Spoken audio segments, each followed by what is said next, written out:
Yes, it is another Sunday morning, Sunday evening in various places in the world. And from Africa, we know right now most of you are almost planning to have some dinner before you start sleeping. And in the North America side, some of us are like 12 p.m., others 11 a.m., others 1 p.m. Thank you. Let's come together and continue with our deliberation, which we started last week with the OVC team. So today, I'm also having very great people who will be telling us a little bit more on the Expo, which is coming on May 2022 this year, starting from 5th to 7th. So before I bring the team, let's get a few adverts before we embark on that discussion. I appreciate you. Thank you so much. One Voice Consortium is an umbrella organization that brings together over 100 organizations from Africans living in the diaspora. Our vision is to enhance the lifestyle and livelihoods of the African diaspora community and back in the continent. May 5th to the 7th, 2023, join us in Washington, D.C. for the Diaspora Investor Expo, bridging opportunities between the United States and East Africa. Visit our website for registration and more information at www.onevoiceconsortium.org. Together, we uplift lives. Together, we uplift lives. One Voice Consortium is an umbrella organization that brings together over 100 organizations from Africans living in the diaspora. Our vision is to enhance the lifestyle and livelihoods of the African diaspora community and back in the continent. May 5th to the 7th, 2023, join us in Washington, D.C. for the Diaspora Investor Expo, bridging opportunities between the United States and East Africa. Visit our website for registration and more information at www.onevoiceconsortium.org. Together, we uplift lives.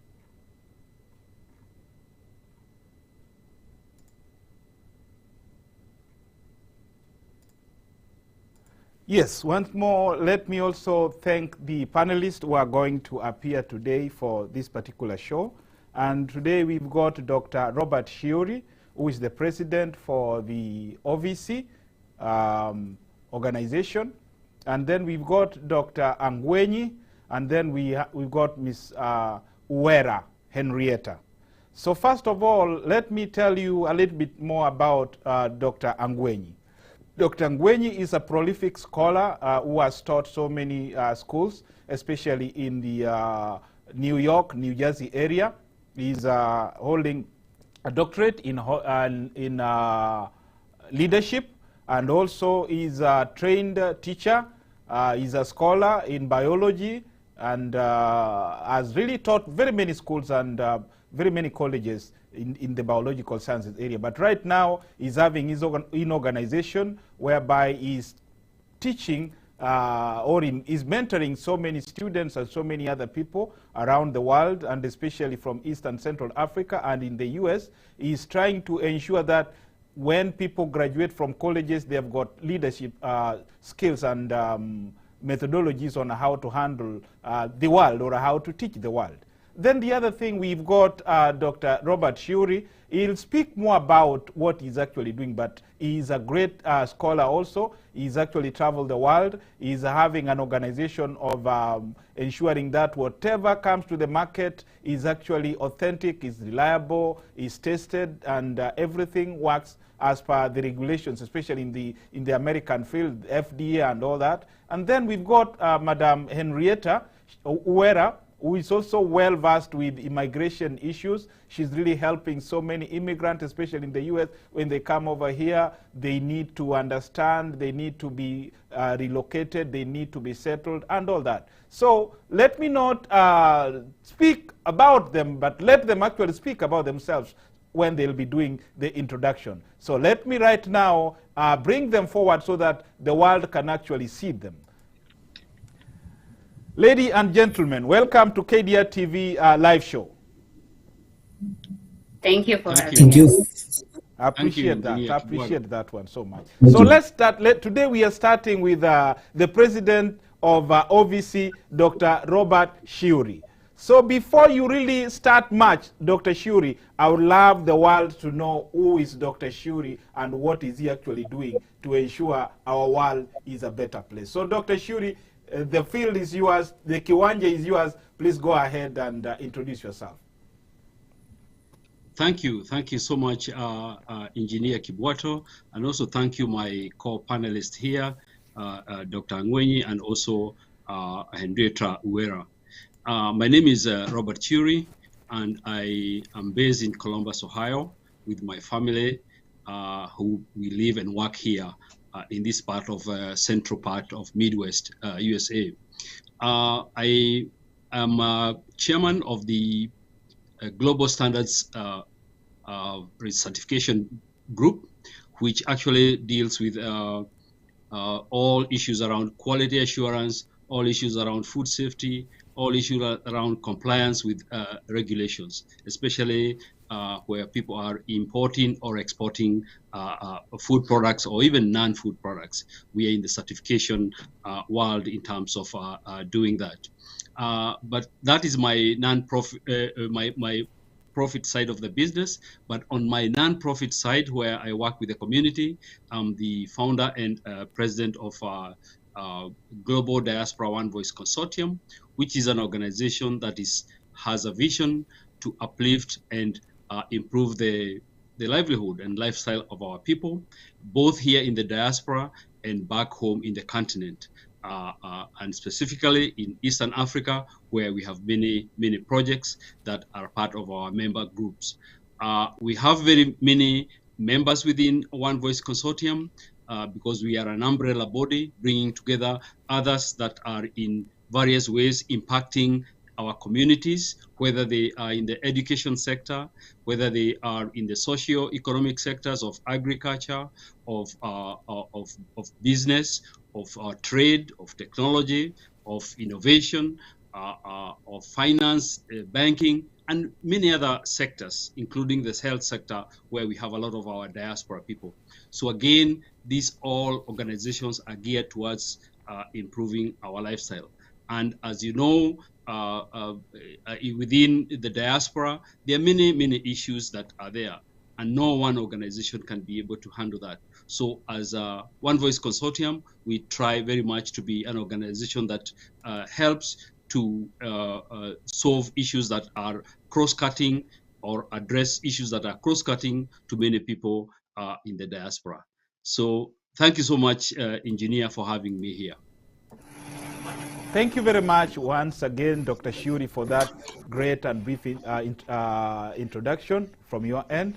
So let's now move to the far right hand of my screen, and let's hear from Dr. David Angwenyi. Dr. David Angwenyi, the floor is yours. Thank you so much, Engineer Kibwato. It's an honor and a pleasure for me to be here. First, let me just start by introducing myself. As you have seen, my names are Dr. David Angwenyi. I reside in New Jersey with my wife Judith and our 4 children here in this area. I have really been involved a lot in education. I teach high school, particularly the suburban districts of New Jersey, and particularly right now I'm in Hopewell Valley School, regional school districts, and I'm in parts of OVC. I'm one of the coordinators in OVC, and I will speak about that later on.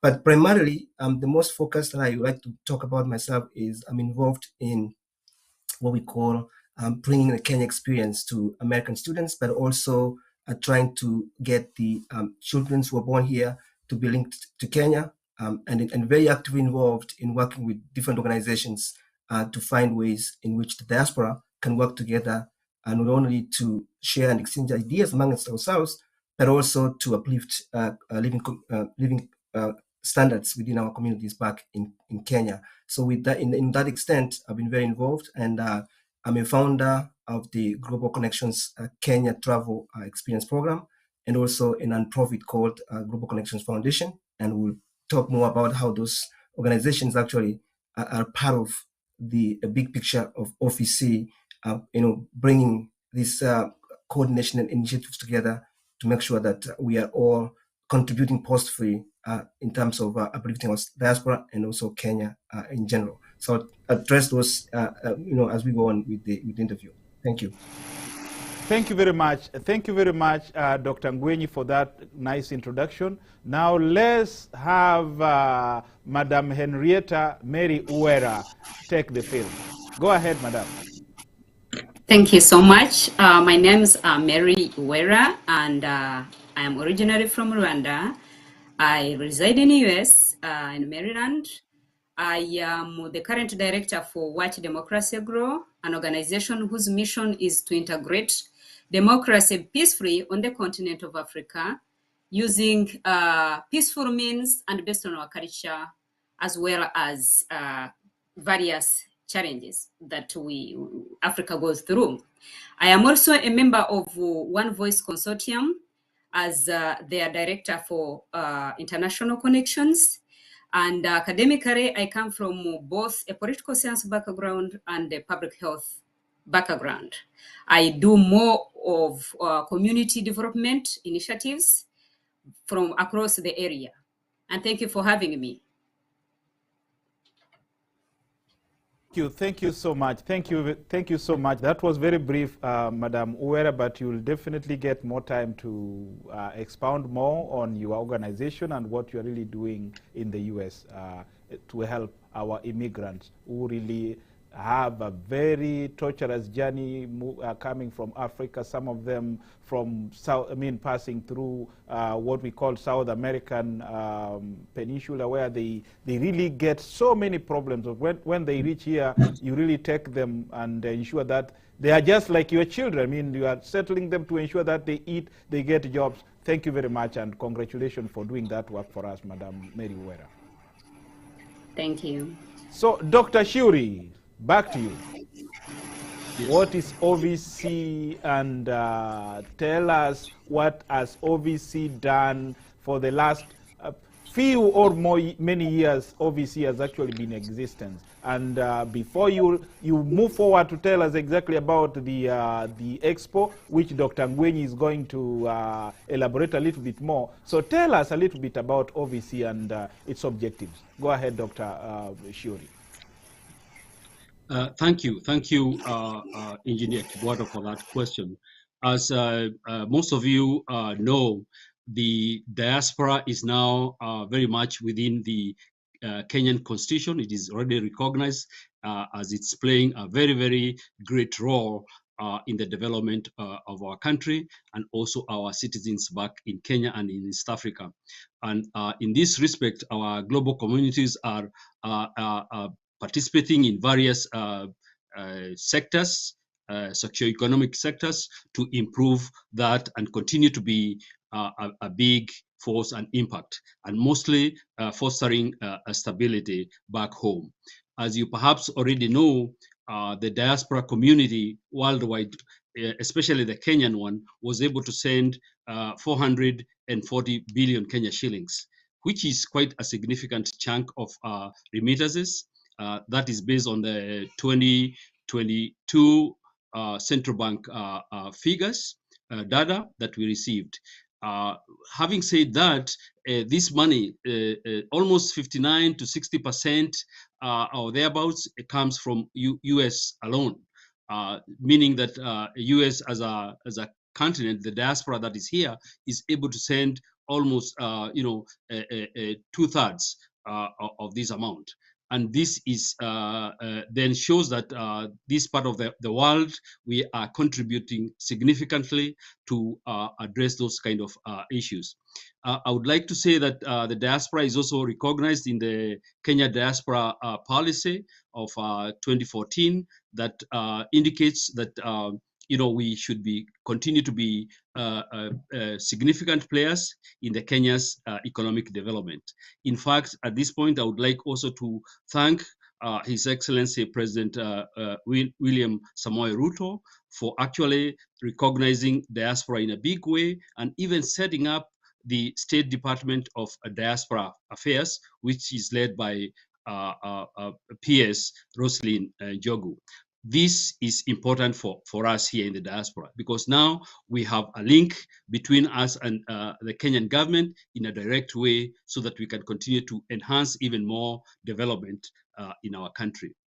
Global Diaspora One Voice Consortium has been involved. It was established almost like 5 years ago as a non-profit organization, umbrella body, bringing together over 100 other organizations that are in many sectors. I mentioned earlier about education sector, about socioeconomic sectors of agriculture, of business, trade, finance, technology, banking, and so forth. We have very many affiliates within us that include organizations like Kwitu, like Atumia Njorua, Kenya USA Diaspora Circle, and many other circles, Grand Granite Circle, Farmers Networks, Proximity Point City, and many others, over 100 others. And all these organizations come together to see what they can be able to address as far as issues that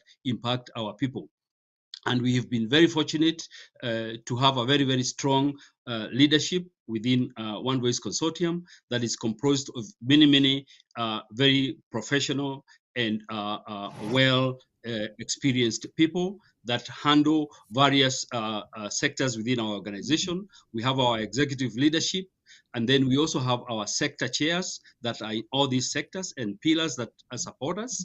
And also we have our advisory board that is from very well-known organizations such as African Diaspora Development Institute, Professor PLO Lumumba Foundation, and also we have from African Caribbean Business Council, and many others that are joining us now to become part of this body. So with that, we are able to address issues that are there. And as I said earlier, most of our issues are in the socio-economic sector, where we are then able to see areas that we can be able to enhance our collaboration and partnership between those who are in East Africa and those who are in USA. And that is why we have set up this Expo in May 5 to 7 to be able to address some of the socioeconomic challenges and improving the trade between USA and East Africa. Thank you very much, Dr. Shuri. Now let's go directly to Dr. Angwenyi David. Dr. Angwenyi David, we've got a very huge, let me call a very huge expo in Washington, D.C. this coming May. Dr. Angwenyi, what does this expo mean to you as a person? Not only you as a person, what about if you connect the dots for it to touch the lives of Africans living in the US or in North America and by extension to Africa? Dr. Angwenyi, tell us what this expo actually is going to mean for you as an individual, as an organization for OVC, and for Africa as a diaspora or as a continent. Go ahead, Dr. Angwenyi. Very well, Engineer Kibwebu. So first of all, the Expo is really a great opportunity. So from May 5th to May 7th in Washington, D.C., the OVC is basically gathering and inviting different organizations, individuals, people from all corners to converge in Washington, D.C.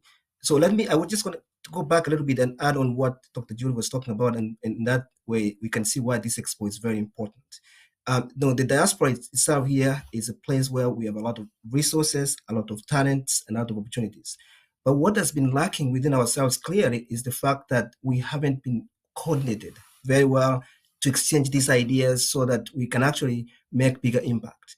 And what the big expo is doing basically is saying, let's try and provide a platform and opportunities for organizations, individuals to be able to exchange ideas, but also realize what already exists within ourselves. So it is really an opportunity for exchanging ideas, but most importantly, also an opportunity for us to know what people are doing.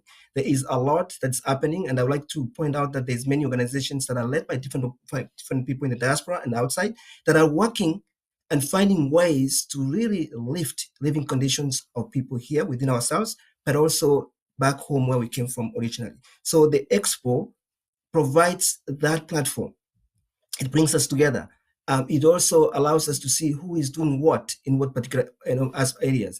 But most importantly, the idea that we can start to discuss different ways we're contributing with an understanding that it's okay for us to have diverse viewpoints, but bring those viewpoints to make life better and for others. But most importantly, also, it's an opportunity for us to show, especially in America, what is available in Africa, in general, for example, in the parts of East Africa and Kenya as a whole. So for me, if I was to speak from a personal level, and based on the work that I'm doing involved, this is a moment for us to show what are some of these experiences that we have gathered and gained here over the years, and how do we bring them back into the areas we are. So an example of this is the idea of linking the different organizations and creating this platform so that it's well done.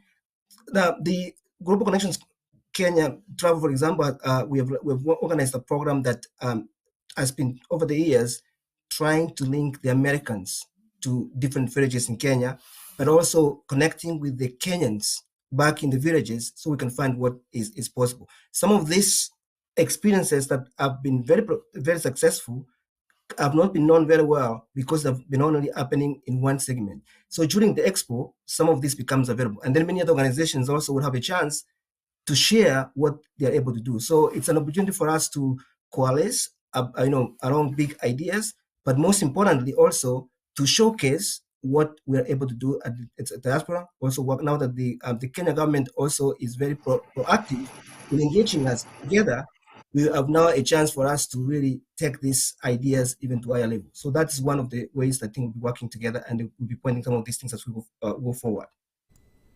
Thank you very much, Dr. Ngwenyi, for that prolific explanation or linking, obviously, the Expo, the people will be coming to the Expo, or the, let me say, not only the panelists, because we'll definitely be having so many panels also speaking that particular forum, ensuring that at least they connect dots on how to do business, on how to show people, on how to sell even products. So it's something really big for the African diaspora to ensure that everybody, if you get an opportunity, please try your level best to be in Washington, D.C. that particular time. So let's focus now on what the organizations like the Immigration Department, the African Diaspora Network, where our sister Mary Uwera has really been trying her level best to put the immigrants be comfortable in the U.S. So what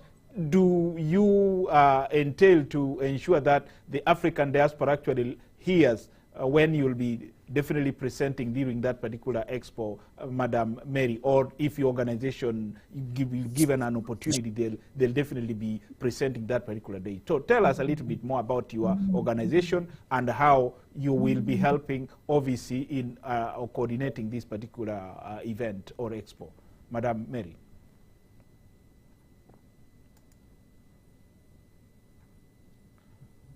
I am coming into office C as the Director of International Connections.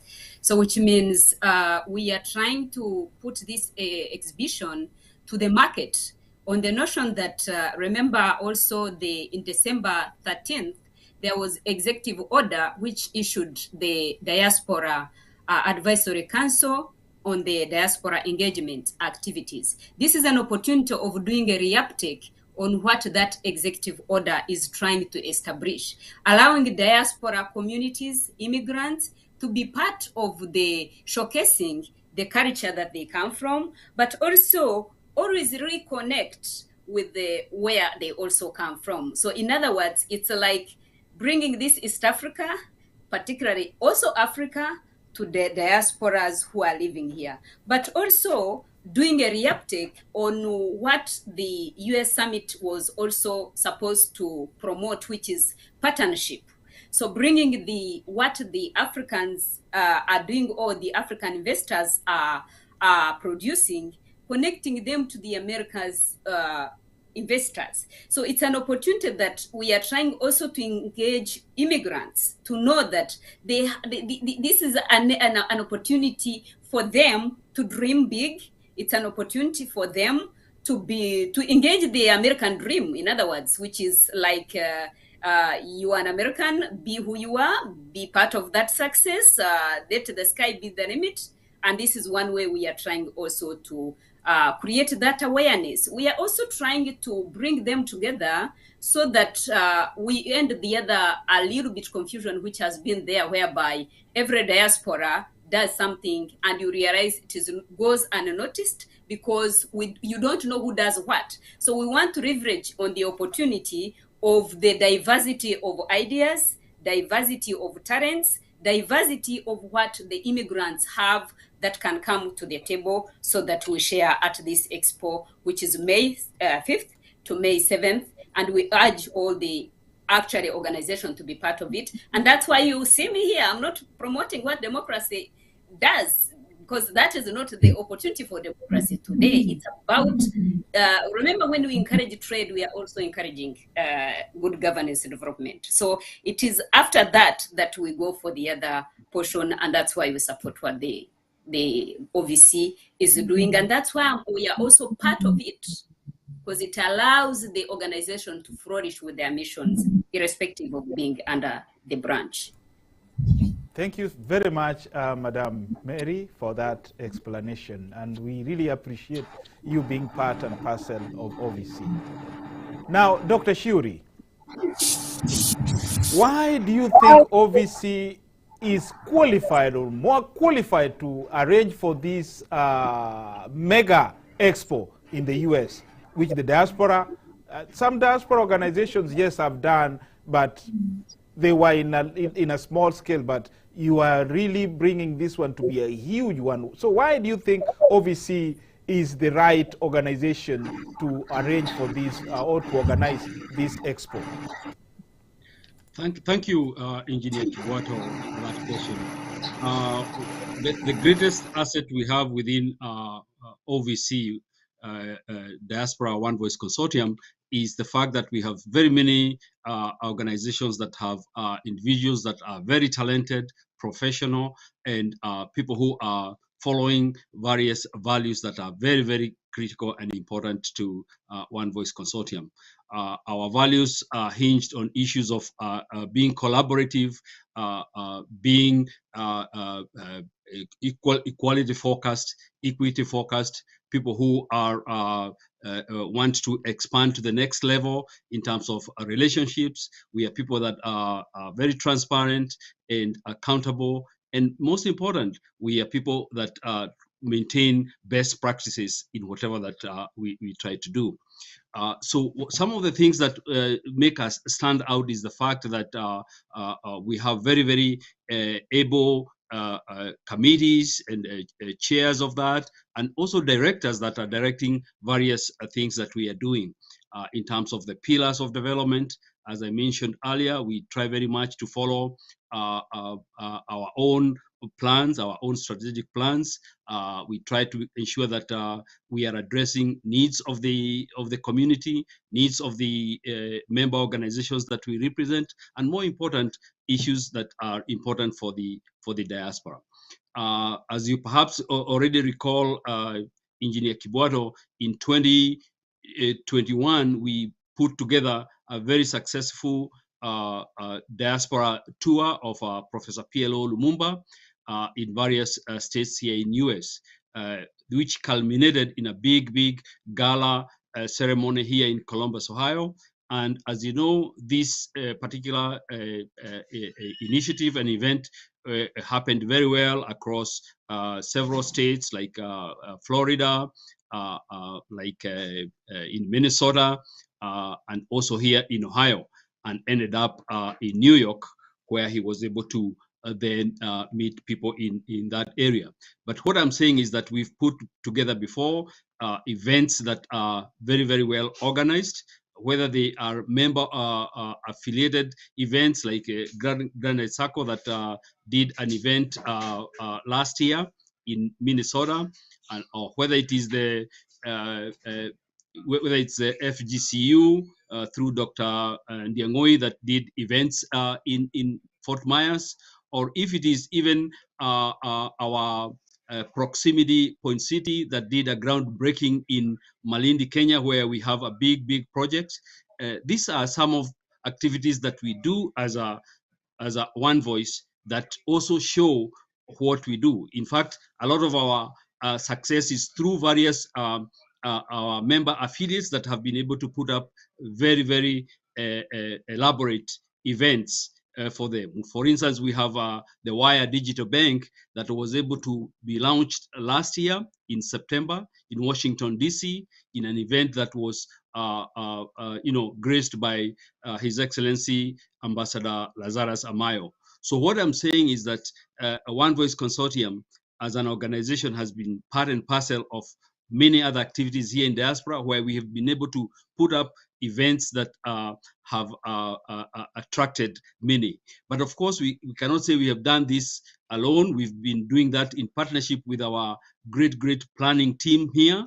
We have a great planning team of officials within OVC that handle planning, marketing, issues of protocol, issues of media, issues of looking for sponsors and speakers. And so we kind of delegate these roles to others who are also in a position to advance that very well. And we've been able to be having meetings that are being discussed to bring issues that we are encountering as we continue planning this event. At this point, I would like to mention that we are attracting very many speakers, some of them very well known and recognized in the global community, that are going to be part of this. We are also slowly attracting people who are going to sponsor the various events that we are going to mention here. People who are going to sponsor, whether it is our forums that we are going to be speaking in, or whether they are going to support us in the various coordination of this great event. So we are appealing to each and every diaspora individual or organization to see how best they can support us in this. We are in all this together to work together. We see ourselves as that bee that is trying to get some honey here and there, or nectar here and there, to take it back to the hive, which is back in Africa, in our mother continent. And that's what we see ourselves doing through this expo. Thank you very much, Dr. Shuri. Now, let's go back to Dr. Ngwenyi. Let's now focus on what we are basically thinking, or projecting for our expo, especially the sponsors actually are going to bring forth for the people, for the world to see. Can you briefly tell us what are the projections? What do you think the expo is actually going to be all about? What is coming on the what will you be seeing on the ground, or what will you be seeing on the tables or on the screens? Dr. Ngwenyi, go ahead. Yeah, well, thanks, Engineer Kiguado. We are projecting to have opportunities for people to actually see the many initiatives that are already taking place here in the diaspora. I'm going to share one or two of such initiatives that are there. But the goal here is that people coming into the expo are going to be meeting, as Dr. Jill mentioned before, speakers of high quality who are going to be sharing their ideas.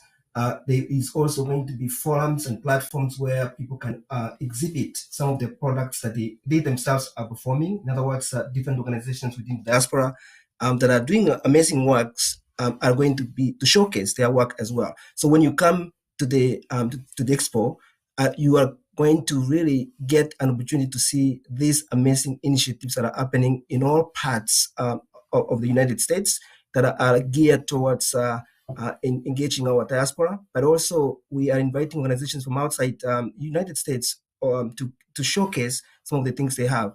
There are also other services that will be available in form of sponsors. Some of them are service that could be bank services that are provided back by Kenyan banks and businesses that also will showcase. Will have a platform to show or share with the diaspora what is available for them. But most importantly, really, is the initiatives that are being started. An example of this that I like just to allude very briefly that I'm part of is the Kenya cultural diaspora diplomacy initiative is going to be launched and discussed much more, which really is going to look at how do we start thinking just beyond a few generations. We have a lot of young Kenyan kids who came here, children of Kenyan descent who came here or who were born here, and many of them now are Americans, but they don't really have been connected yet to Kenya. So we are going to unveil this initiative that captures, links them in perpetuity and gives them opportunities for them to think what is possible to invest in the country, but in a very structured format. That's an example of an initiative that people can learn more about in the Expo. And then there is also other initiatives that, like the circles that have been formed within the diaspora that are engaging and bringing us together economically to uplift ourselves. There are issues of our own healthy networks that we can create. There is also the Kenya professionals networks that already exist in diaspora that right now are somehow not linked properly. We are kind of disjointed. So at this particular expo, there is going to be opportunities for these professional organizations to be brought together and also learn on how we can leverage the various skills that we have in general. But most importantly, that I think I would like to also outline here is the idea that this is a moment where everyone is called in. We're inviting different organizations, and I think that's what is great with the OFC. The idea that each organization is coming in to showcase and share what they do best. And there's not idea of being controlled or being micromanaged in any form, but bringing what you have and then using those initiatives that you have so that we can better our conditions, but also improve our experiences and exchanges within ourselves. So those are some of the initiatives that people are expect to see in DC. But most importantly, also the experience of connecting and networking with each other. Think for a moment. We don't get chances where we learn and network in an open and atmosphere, and where we have opportunities to share what's happening. So that is going to be also available during the Expo in DC. Thank you very much, Dr. Angwenyi, for that explanation. Linking OVC, linking the partners, linking the Expo to businesses to ensure that at least you understand or you learn more about doing business, how you can link Africa, not only in Africa, but how you can also link your business to continental US, ensure that people can actually get your products. So let's now focus on matters gender. Okay, you want to add something, Doctor? Go ahead. Yeah, I just wanted to add that besides what Dr. Angwenyi has very well mentioned, this is a platform for our companies that are in Kenya to see a platform where they can be able to get US based buyers for their various products. We are talking of companies that are in Kenya that are trying to look for markets, in the continental USA and also in the continental North America. This is an opportunity for them to come because we are also inviting many potential buyers of products that are in the supply chain. We are inviting companies that are that have retail chains and supermarkets to this forum, so that our products like coffee, like tea, like fruits, like nuts, and even handicrafts, textiles, and other products that are there in East Africa can be able to get various markets here. So this effort is also done in conjunction with the various Chamber of Commerce, for instance, the Kenya National Chamber of Commerce, Kenya Private Sector Association. These are bodies in Kenya that support businesses that are exporting from Kenya. So we are working in conjunction with them to see how we can be able to use this as a platform for our Kenyan businesses. Also, we are trying in that line to work with the Ministry of Trade in Kenya through the Kenya Export Promotion and Branding Agency, which we had discussions with in December 2022 during the President Ruto's engagement with the diaspora here, which went very, very well, and we were able even to have meetings with them to discuss on how we can be able to liaise and expand and even try to grow the exports of Kenyan's products here in US. Thank you very much, Dr. Shuri. Before we go to Mary, I'm going to directly ask you this question, Dr. Shuri. Why do you think the Kenyan government or the East African government are clamoring to ensure that they put the diaspora on the table, not under the table? Why do you think they are really clamoring to ensure that the diaspora actually is within reach? Go ahead, Dr. Shuri. Yeah, that's a very good question, Dr. Engineer Kibwato. And this is because, for a long time, diaspora has been known as an area where people have been having reasonable incomes that they are able to impact their communities back home. And as I said earlier, we've been known more for the remittances that we are sending.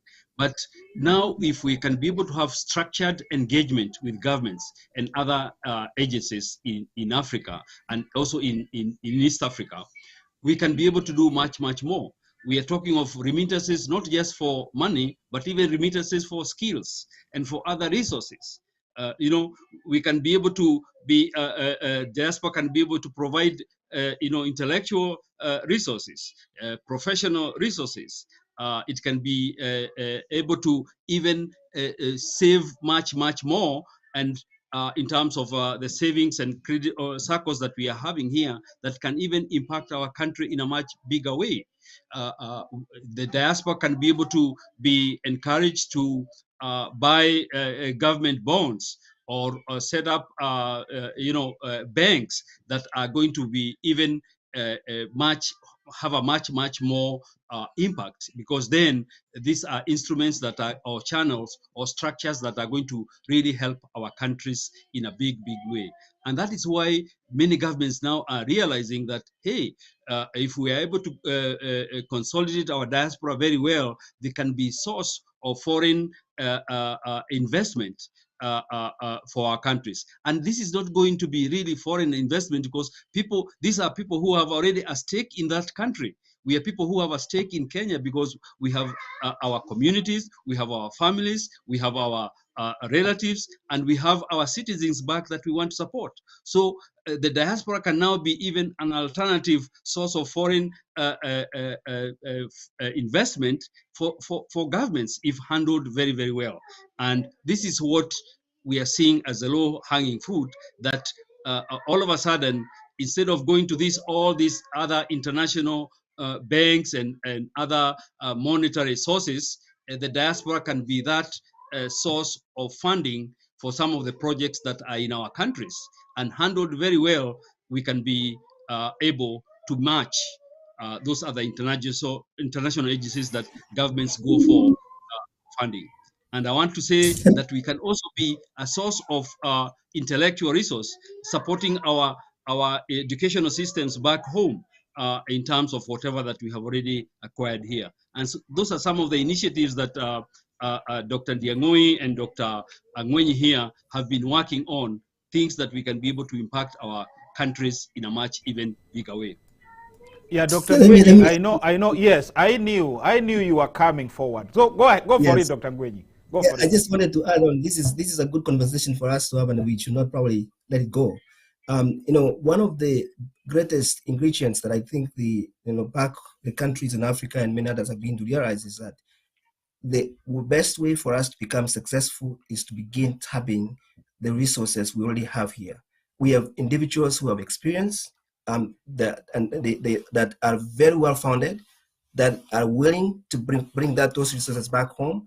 And what's interesting is that the people you find in the diaspora are saying we are ready to give and share what we have learned to the countries or to other countries where we came from.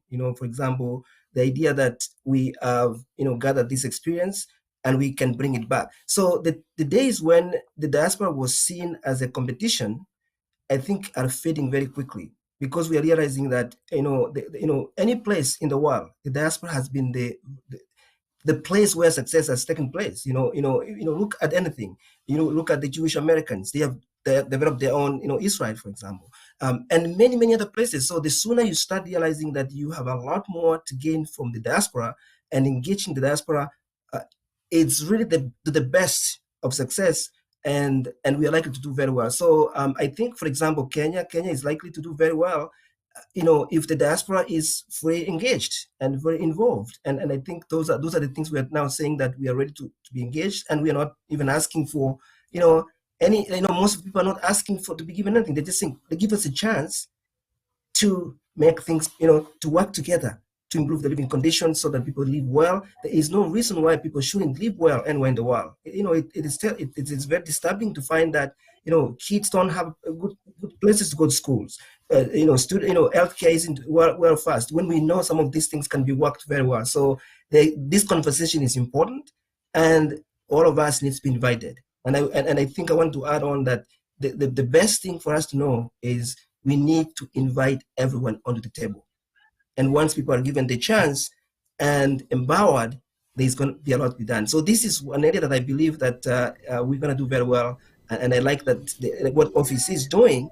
OVC is creating this kind of platform, right? Like saying, okay, you bring the organizations together, create the structure, and we make things work well. So I get very excited about the chance for us to bring what we have, but also to engage with the governments back in Africa, in a manner that says, let's just share ideas and make things better. So this is very exciting. Thank you very much. Thank you very much, Dr. Ngwenyi, for expounding more on what brother or Dr. Shuri was bringing forward. So let's go back now, matters gender. Mary, this is a huge platform, and you are sandwiched between very handsome young men. Let me call them young men because of the age. I knew Shuri will laugh. Thank you. So, okay, that's basically for laughs. Don't worry about that. So, Madam Mary, what are the women bringing forward on the table to ensure that at least the women folks also get a cut from this particular expo? What are the women expected actually to bring forward, and what do you think, what do you believe they are going to gain from attending this particular expo? Madam Mary. So much, Engineer Kibeko. The fact is that I being here is also part of women being part of this exposition.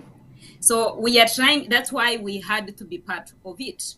It's like to try and bring out that contribution from females, especially that when you are talking of even arts and crafts, 99% it's the work done by females. Also, remember, female contribute almost, I think, according to one study, in 20 years to come, female consumption will almost be like, I would say 12% of the national GDP. So we contribute much to the economy, and that's what we are thinking, that engaging women here vis-a-vis what they are doing. We are also into tourism. which goes hand in hand with the culture, and you cannot really sell much on culture without putting on the table what women contribute on in as far as economically and other areas of social life. So yeah, we anticipate majority of participants to be also women in the organizations that they are also establishing, especially that we want also to encourage them to own something, be part of the community, be part of that diaspora engagement. You can't say you are promoting the girl child until they start also on something. Then you will see that the outcome or the gendered lens goals were achieved. So women are going to be part of this expo. Majority of them are into the marketing portion of this group that maybe they haven't yet put out, especially last interview we had a female there who is into marketing. The purpose is to try and bring women into this, in that we are not left behind. So yeah, that's why I am part of it, and pretty much putting all the energy that May 5th to 7th, we have some participation from the gender section. Thank you, Engineer Kibaki. Thank you very much, Sister Mary. Now, I'm still going back to Dr. Ngwenyi. Let's talk about leadership initiatives your company is actually bringing forth in OVC. This is a huge forum, as you have actually said. It's not about alluding, this is a fact.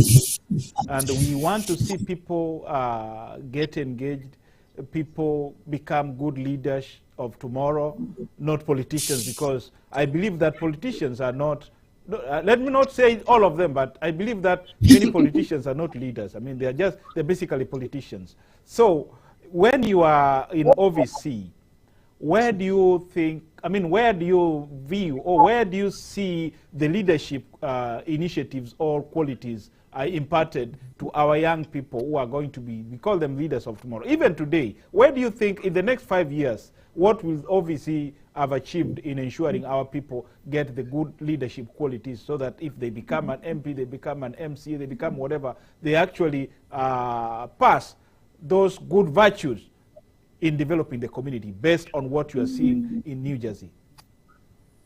Thank you very much, Engineer Kibuato. So first of all, let me mention that my major role here will be in education and human resources in OVC. I will be greatly involved in that area. And leadership, essentially, and this is a key part here, leadership is a process in which you learn to galvanize individuals so that they bring whatever they have the best, so you get the best outcome.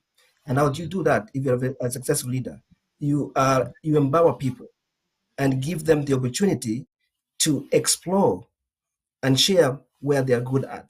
And that's one thing I think either politicians or other people haven't done very well, because leadership has been so much centered around the idea that, I'm getting power. And it's not about power. Leadership is much more about, engagement, identifying talent, and being able to really coalesce individuals along bring ideas. And this is one area that I would like to say that for the initiatives that I've just mentioned that now are under the platform of OVC and will be expounded, young people and others are going to experience them. When you experience and participate in an initiative and you're part of it, then you make a big difference. I'm going to point out one interesting initiative that we did in New Jersey. Was interesting.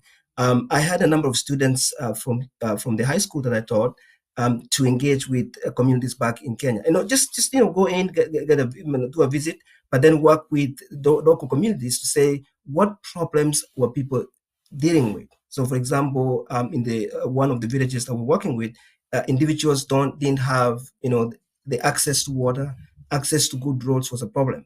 So we started working together by empowering those communities and say, how can we actually make living standards better? What do we need to do?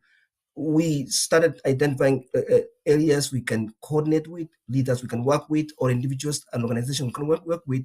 And over time, there has been a tremendous improvement in the living conditions of the people in this particular village, right? So by exposing young people to processes where they are participating and being involved and working in very simple solutions, they notice that they can make a big difference. So let me say, for example, this idea about the tree planting, right? That we initiative that's being taken, that actually is being emphasized in Kenya. How do we get young people to be part of that initiative? So here's an example. When individuals from the diaspora go back to different villages back in Kenya or other areas in Africa, we can start the idea of creating what we call diaspora parks that are very well developed, and young people participate in the activities.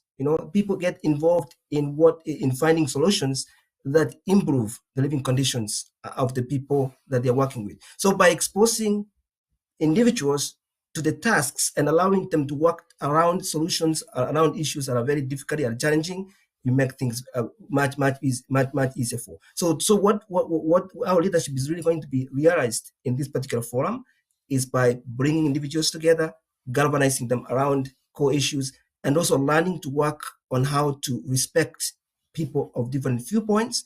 So we find a solution and we don't personalize anything, because when you personalize something, then it becomes a problem. And I think that is the approach we are taking now from. We are saying, so for example, if I'm very good at something, we want to celebrate what I'm good at, but I want to bring it up to other people so we can make the best of that particular idea that's working very well.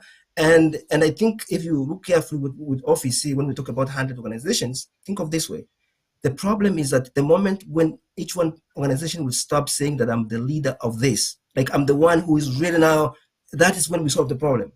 Okay, there will be no power fighting. We're not struggling for power, but instead we are saying anyone who has a better way of doing things better, here is your chance to lead us. That's what leadership is really about. If I'm, like for example, in the panel here, you can see that each one of us has different talents in the way we express what we have, but that makes our panel much stronger, and we must begin to appreciate that. So that's the leadership that I think will be seen, and we'll start seeing that in OVC. And very soon, a lot of people are going to see this is how we make change happen, and that's how the differences we can be able to bring in. So I'm really optimistic about where we're going, and I'm looking forward to invite and engage young people. Particularly, young people need to be invited and empowered. But as the adults who have gone through the experience, we cannot pretend to tell them that we know better.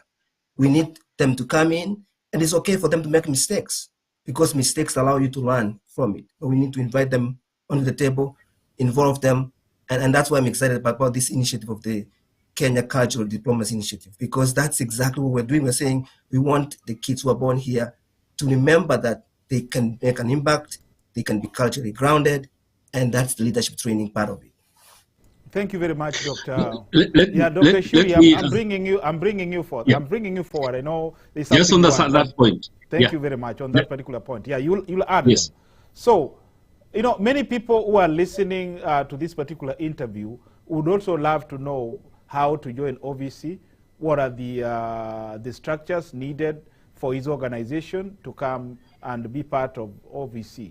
So please, when you are interjecting to what our brother Dr. Ngwinya said, please remember also to mention that. Go ahead, Dr. Shuri. Thank you, and for that question about joining OVC. But let me go back to Dr. Ngwenyi's very well elaboration about the youth involvement. What I wanted to mention is that right from the creation of OVC, the youth became a big component, a big sector within our organization. In fact, we have our OVC Youth League, composed of upcoming young professionals that are part of our organization, and they run their issues that are more central to our upcoming young adults in a very significant way. I want to mention that also Dr. Ndiangui, through his graduate teacher program, we have now attracted well over 6 or 7 young people from Kenya that have now been helped to come here in US to be they are already teachers. They were already teachers, or they had graduated in education in Kenya, and now they have been able to come here to do master's program and also be teachers in one of the Florida counties. So some of those are going to be part of our up and coming youth. They're going to be part of our youth league so that they can continue growing and also giving back to the communities where they come from in a big way.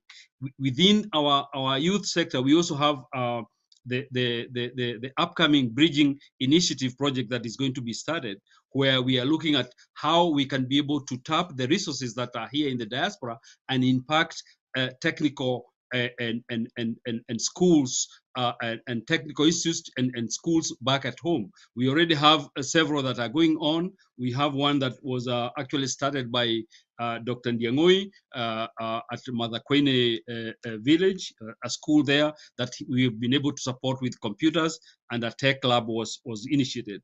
In fact, I also want to mention that we obviously was able to support another initiative in Marimanti in Meru, where we are supporting a Marimanti Girls School with their internet connections, so that with these processes where we are engaging our young people, we are looking at a way in which we can partner with our young people as they grow up. We give them the right way of handling life issues and leadership issues as they grow up.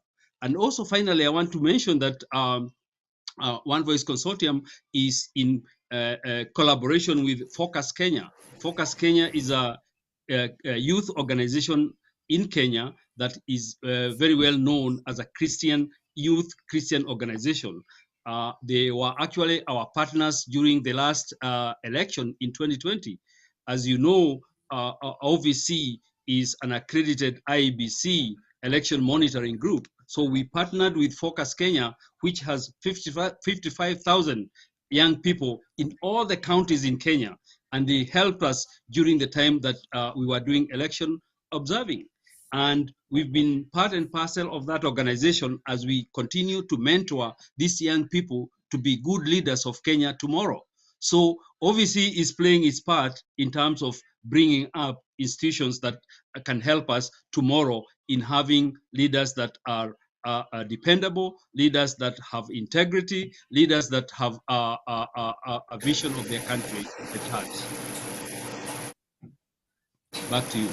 And again, as far as joining OVC, it's very, very simple. Joining OVC means, first of all, you must have an organization that is impacting the diaspora, impacting the community. Whatever impact it has, a positive impact, you must be leading or part of an organization that is impacting the community. It doesn't have to be registered. It can be just a group of people that are meeting and they are addressing issues of the community and they are supporting community in whatever way. Then you can become a member.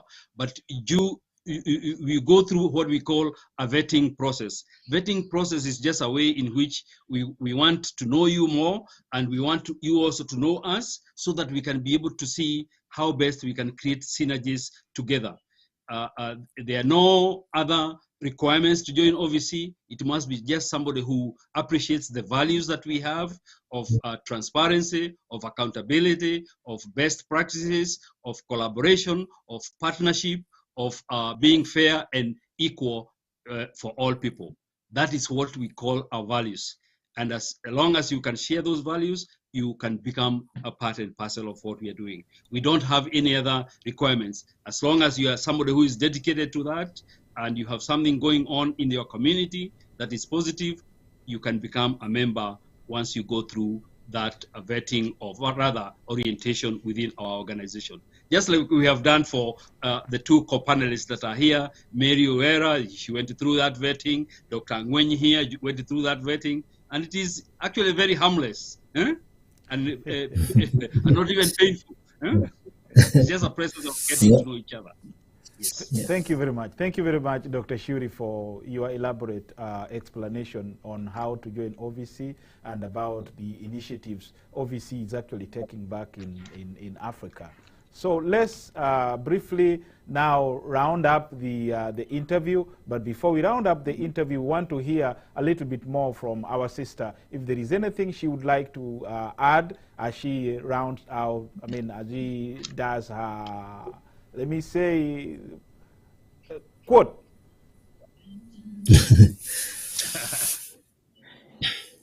Engineer Chiweto, and I appreciate the interview and all the co-panelists. I wanted to add on what Dr. Shuri is talking about on education. The strength we are actually trying to even put at OVC is that this is also a forum which is composed of academians. Originally, we hope that this is also an issue of the African brain drain challenge. So considering, I think if you consider all the continents, when you take the ratio of teachers per student per teacher, Europe, I think from when you round like 10 countries, you find that average students are 10 per one teacher. When you go to America, it's 17 per one teacher. When you go to South America, it's around 18 per one teacher. When you go to Africa, it's 37 per one teacher.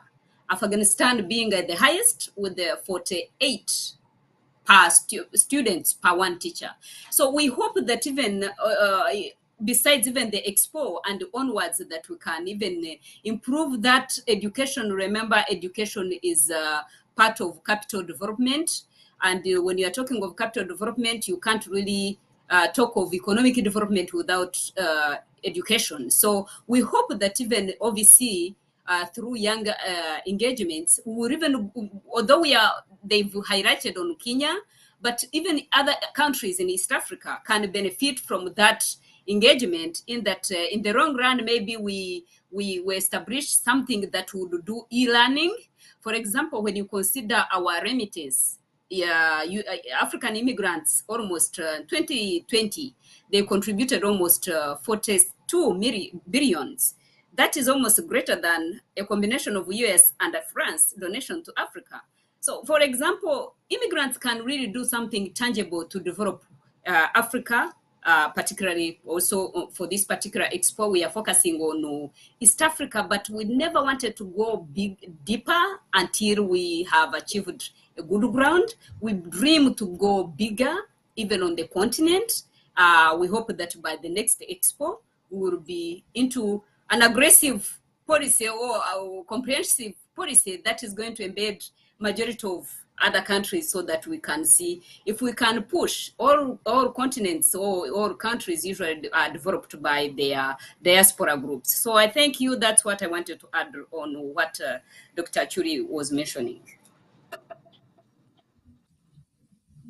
Thank you very much. Dr. Shuri, do you have anything to add on top of what our sisters just mentioned? Yeah, I have, and thank you, Mary, for even that expounding of overseas progression, even outside of East Africa. We are looking at, really embracing the spirit of African Union. In fact, very soon we will be, we had a meeting with an organization called the Friends of African Union that we want to collaborate with. These are people who are here in the African diaspora that also want to have some impact back in the continent. We are also working with other organizations that are within OVC that are in some way, impacting Africa in various other ways, whether it is in food production, in agriculture. We have Dr. Tufena Choti, who has a big food security and agriculture project that is going on.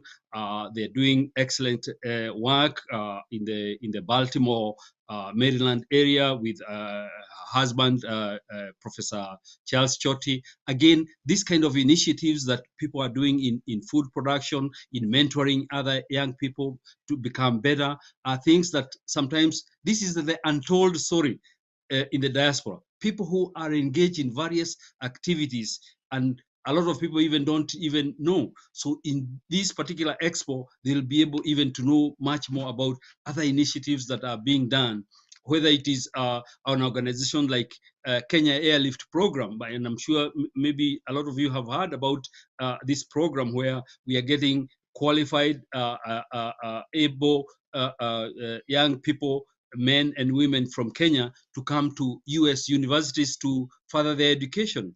And this program actually it has in its management a way in which it is even focuses on those who are not able. It helps those who are not able in terms of giving them some kind of loans so that they can be able to repay later. What I'm saying here is that One Voice Consortium has organizations that are already doing a lot of impact down there. Kenya Airlift Program already now has over 600 graduate students in various colleges here in the US that were brought here. This is a big resource that can now even impact our people back home in a big way. And we are asking all these young people, once they come here and they study, to continue seeing how they can be able to improve their villages, to improve their communities, to improve their families back home. And that is the connection that we are doing. And we are not just limited to Kenya or Rwanda. We are even going further into all the other countries as we go. It's going to be an Africa-wide, initiative, because as you know, the African Union has now recognized diaspora as the 6th region of Africa. We are the 6th region. There is East Africa, West Africa, South Africa, North Africa, Central Africa, and now diaspora becomes the 6th region of African Union. So we are already recognized. If African Union was to give a passport, we would have an additional passport of Africa. That is what I'm saying. But again, we are also international citizens, irrespective of where we come from. Thank you very much, Dr. Shuri. Because of time, let's now request Dr. Ngwenyi also to wrap it up, and then we'll definitely go back to Dr. Shuri to give his closing remark, and then we'll be done. Thank you so much. Okay, thank you very much, Engineer Kibwato. First of all, I'd like to say this has been a lively and really a good panel conversation. It's been a pleasure to be in the same place with my sister Mary and Dr. Jury, and of course yourself. I think I want to applaud your work of inviting diaspora and giving them a forum to really talk about where we are on. So I really am very happy about that, and I hope that there will be more opportunities for us to engage and discuss. So I would like to conclude with about 3 things I would like to mention. First, I'd like to say this. I think the idea of education exchanges is very important. And going forward, I'm thinking that we need to encourage using the diaspora people who are here, like myself and others, to see whether we can create short-term travel opportunities for our young people back in Kenya, in Rwanda, in other places where they come here for short-term. As I told you that, my background was, on more of exposing students out for a short term. There's a big benefit that happens. So we need to start putting ourselves together, create some grants or scholarship opportunities where we can bring our young people, particularly to the United States, for a short-term exposure. What I mean here is exposure. Give them 12 days. They get exposed, well organized, using the family that we've created here. They go back and they're very inspired. That's an area that I'm very interested to work with. And anyone out there who wants to be part of it, obviously is going to lead this. It's very critical. I've seen that why the American people, for example, heavily encourage their young people to go out at a very young age, because that changes. That's a transformation. So that's an area I wanted to mention very well.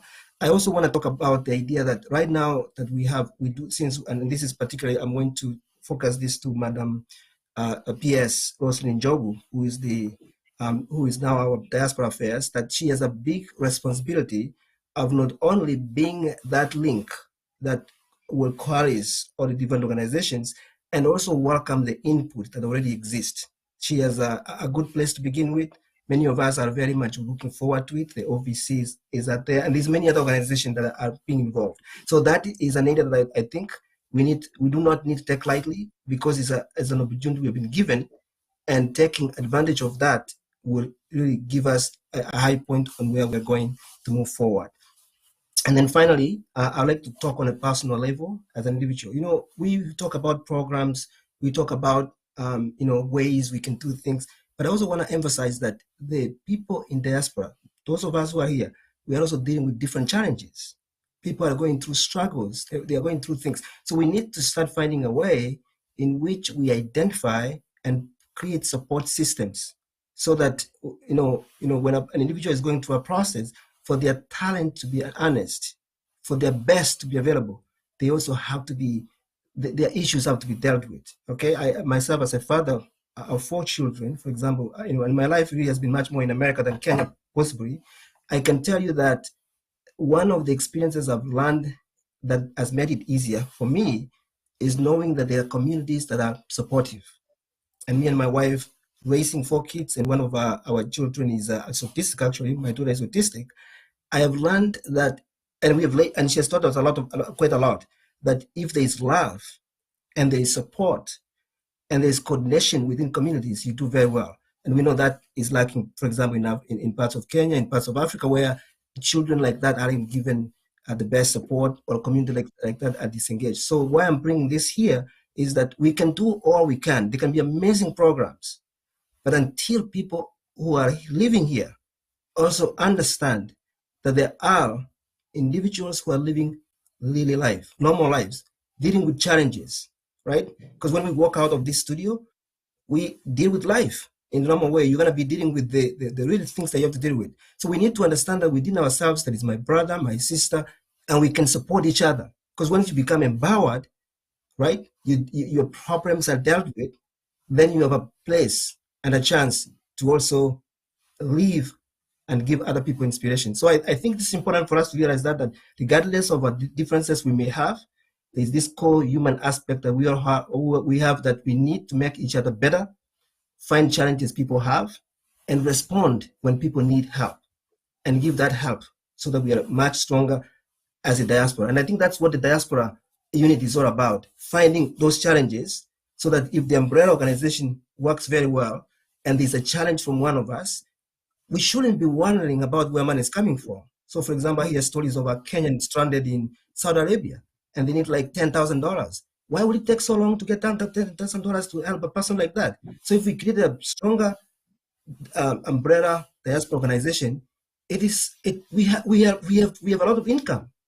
It becomes a very easy thing to do. So I just wanted to make an appeal to everyone who is out there to understand that the need for us as a diaspora to get together and create these systems and structures that are working are going to take us far than simply focusing on individual projects that may give us, short-term recognition, okay, or people know us because of one project, but they don't live for long. Legacies are created by people who are willing to change and transform the communities they live in. So this is a great forum, and I thank you, Engineer Kibwada, for creating it. And we want to recognize your talent.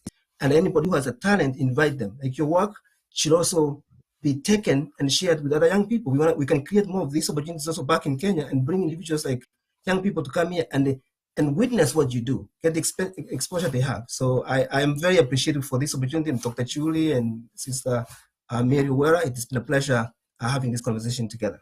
Thank you. Thank you very much. Thank you very much, Dr. Ngwenyi. Sister Mary, I don't want to say that you forgot something. Is there something, 10 seconds, you want to tell my viewers, tell people out there? Do you have 10 seconds, please, before Dr. Shuri do his closing remarks? Thank each and everybody who has been part of this panel, and you in particular for hosting us. More power to the KDR TV, and more engagements to come.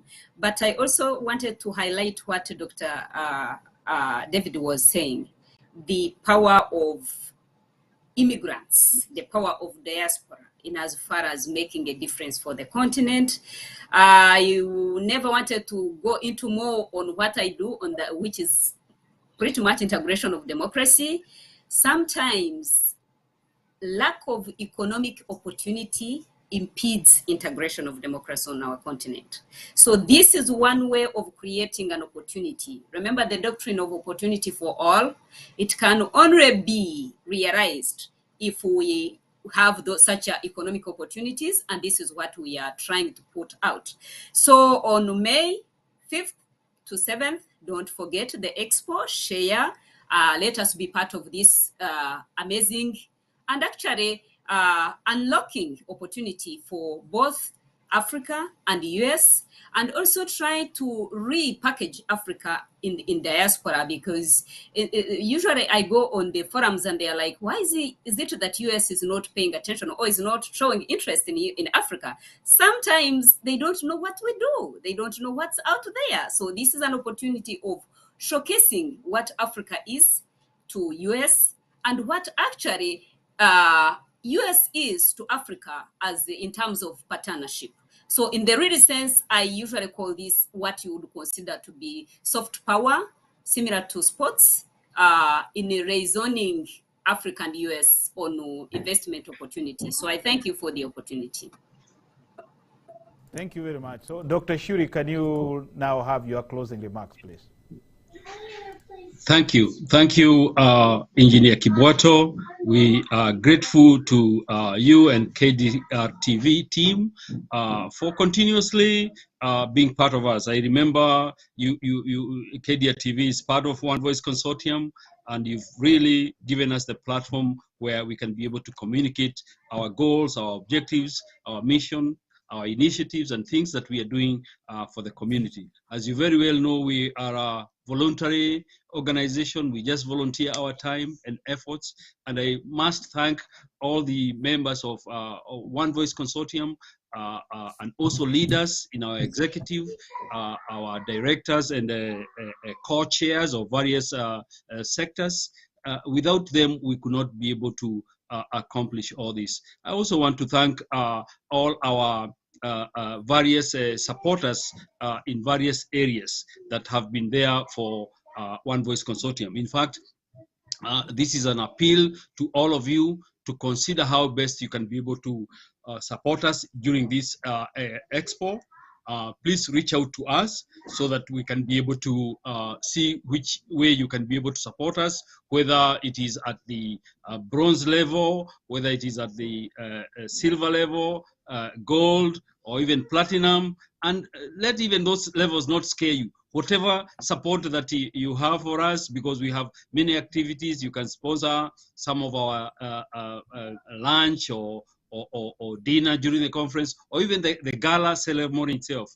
In this expo, we'll actually be even giving awards to people that have impacted the diaspora in many fields, whether it is in the educational field, finance field, real estate, business.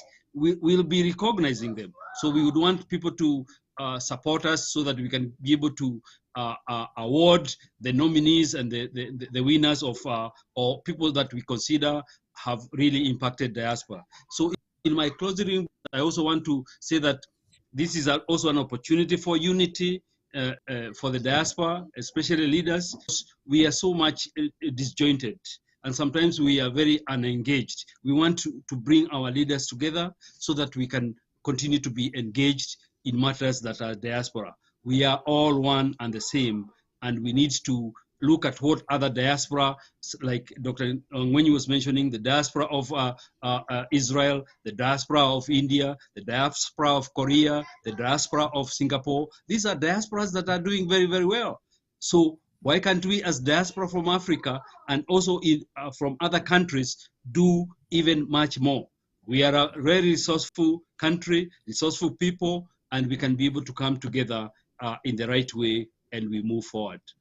This diaspora is our time. Let's grab it and uplift the lifestyle of our people. Thank you so much, Engineer Kibwato. Let me take this chance also to thank you all the panelists for getting time. I also call it's a privilege actually to have a high-level panelist like you who have really educated our viewers across the world. And I mean across the world because I'm getting points or comments of congratulatory messages from all the way from, I've got even friends in Rwanda. Mary, don't think that people are not watching you from Rwanda. I'm getting congratulatory messages from Rwanda. I'm getting congratulatory messages from all the way from the DRC and South Africa, and majorly from Kenya, where I also hail from. So I really thank you for this opportunity. Let's continue educating our people. Let's continue discussing these issue of integration, ensuring that our people really understand what they need to be doing in their daily lives. And I also appreciate Dr. Ngwenyi. This is the second time now I'm speaking to you. It's yesterday I basically spoke to you over the Zoom call, but I really appreciate your dedication. I appreciate your energy to ensure that the youths actually stand up and understand their role in the society. Always we tell them they are leaders of tomorrow, but now we have basically changed the focus and tell them you are even leaders of today, because we've got very young people who are in parliament. We've got very young people who have become even governors in Kenya. We have got very young people who have become ministers in Rwanda. And these stories are actually out here unless people continue focusing on. And then, Dr. Shuri, thank you for being a wonderful president. You have managed to bring all these organizations and sieve them together to ensure that they educate the world concerning development and business. So as we are waiting for this wonderful occasion or expo in Washington, D.C., continue spreading the good news of OVC, continue spreading the good news of the African diaspora, and then we'll manage to reach where we actually dedicated to reach because of our hearts, because of our aptitude of ensuring that the world understands that Africa is not a dumping place, but Africa, that is where we've got all the best brains who can also train the world on how to live peacefully and harmoniously in the community. Thank you. Till next time. Thank you. May God bless you all. Thank you. Thank you. Thank you, Engineer Kibwato and KDR TV. We are thankful.